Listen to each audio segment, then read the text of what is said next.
Hello, Mr. Hamrick. This is Josiah Maurer. I'd like to share my capstone presentation with you.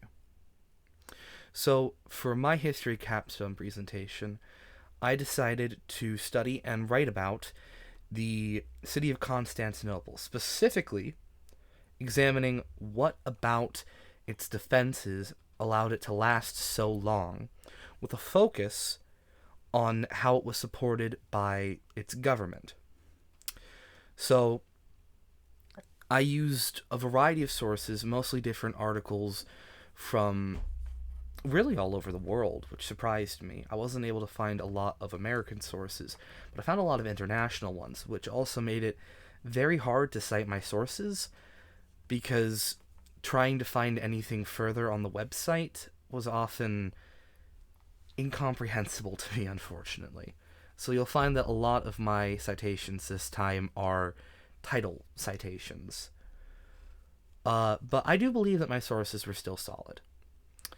So, going through my paper, I began with a short introduction and then went on to explain the wall structure, which is primarily condensed on the land side to the west, where there was a series of walls, including a ditch, a slightly shorter wall that allowed people to stand behind and fire from, and then there was the outer wall and the inner wall, which grew higher and higher and had a lot of defensive towers to allow people to attack invaders without having to get down and dirty with them. And there was large gaps between those walls, allowing for a lot of time for people to be noticed and taken out if they attempted to break in.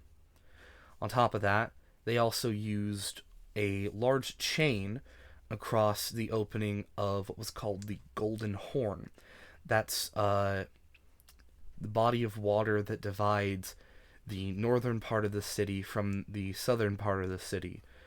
It was a great boon for trade, but it also was a weakness because if a ship could get in there, it could attack the city much easier, not having to go through the walls. So they constructed a humongous wooden chain that they would drag from one end to the other, and then they would also back it up by sending out a fleet of vessels to defend it. So that kept people from entering from there. And then they also used a lot of smart placement to decide where to set up their defenses. If you take a look at the map that I used, it is focused primarily wall-wise to that western front where they don't have a lot of help from nature. Whereas along like the southern border, there's much more steep topography and the waves are much more intense there. Whereas to the northern border, where they have their calmer coasts, that's where they decided to implement the wooden chain. Another aspect of their defenses came down to their ability to survive a siege, which primarily came down to proper resources. So that meant water and that meant food. For water, they had a series of aqueducts, which brought water from insanely far away. And this series of aqueducts was constantly evolving and changing from emperor to emperor, improving along the way and being able to meet the demands of the people. And it also fed into a series of cisterns, which gave them a lot of water even when water wasn't coming down from the aqueducts. Combine that with a system of farming, which used a lot of space between the Theodosian Wall and the Constantine Wall for farming, as well as some of the land outside of the Theodosian Wall. Which, to clarify, if this is the city, there is surrounded by the Theodosian Wall on the outside, the Constantine Wall on the inside, and then you get to the core where the main actual city is. That's where you'll find most of the structures. So they'd use a lot of that space for farming, which allowed them to produce a lot of their own grains, which was especially useful when their primary agricultural trade partner, Egypt, was taken by the Persians. And a lot of the grain that they traded for initially, and then later on, the grain that they grew, the excess was able to be stored in large granaries that were all over the city. That way, when strife came, they were prepared. And then they also did a lot of fishing, primarily in the Golden Horn, giving them a good source of protein. So, alongside the physical defenses and the preparation of resources, the other major factor that helped the Byzantine Empire defend Constantinople was how the people adapted to strife. So, one example of that would be with, pardon me one sec.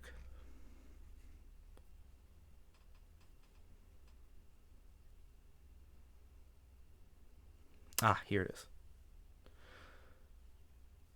The Emperor Heracles. I believe that's how you pronounce his name. I apologize if that is incorrect. He took over from the Mad Emperor Theosis, and he was given the empire in a time of great strife. So part of what he did was he made major changes primarily to the general layout of how the country was handled, setting up what he had done in a other country. I believe it was Africa. Sorry, that part wasn't specified in the paper.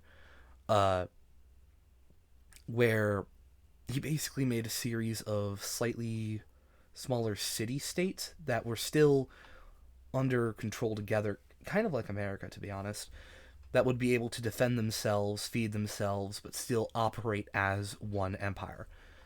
And he also implemented a system where the citizens of each, he called them themes, would act as their own theme's army. That way they could defend themselves.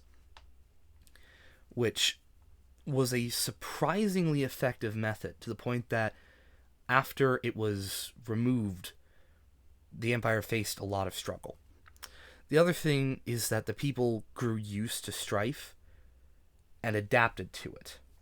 That's one of the main things that made them so long-lasting. They had to deal with catastrophes such as multiple plagues, a fire that wiped out half the city, multiple invasions, and then during the early stages of the empire, they also had to face two major sieges.